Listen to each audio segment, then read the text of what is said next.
So నేను ఎంబ్రియోస్‌ని lock చేయటం అది యాహ్! వింటున్నాం మేము అది. అంత సేఫ్ ప్రొసీజరా? ఎంతవరకు అది మనం నమ్మొచ్చు? ఆ ప్రొసీజర్‌ని ఎంతవరకు నమ్మొచ్చు? ఆ తర్వాత మనకి అదే ఎగ్ మనది అని ఎట్లా నమ్మొచ్చు? ఇలాంటి డౌట్స్ అన్నీ ఉంటాయి. వాళ్ళు పెడతారు మళ్ళీ మనకి వేరే ఎగ్స్ ఇచ్చేస్తేనో ఇలాంటి డౌట్స్ అన్నీ వస్తాయి. That's true. దీనికేమైనా అథెంటికేషన్ ఉంటుందా? See, whenever you're approaching any fertility centers, we always tag a patient name with the husband name. హ్మ్. So that suppose ఒక స్వప్ననో, పల్లవినో దే ఆర్ కామన్ నేమ్స్ కదా! హ్మ్.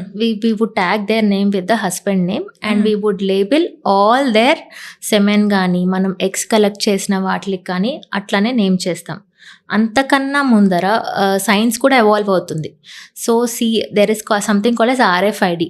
హ్మ్. ఆర్ఎఫ్ఐడి అంటే ఏంటంటే ఒక బార్ కోడింగ్ లాగా ఇస్తారు మనం హ్మ్. వెళ్ళడంతోనే. హ్మ్. ఓకే.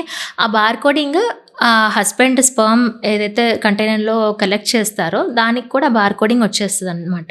ఓకే. అండ్ మనం ఎగ్స్ అనేది ఒక చిన్న ప్రొసీజర్ చేసి తీస్తాం కదా ఐవీఎఫ్‌లో. హ్మ్. అట్లా ఎగ్స్ తీసినప్పుడు కూడా అదే బార్ కోడ్, అదే thing will be there for the wife also. Okay.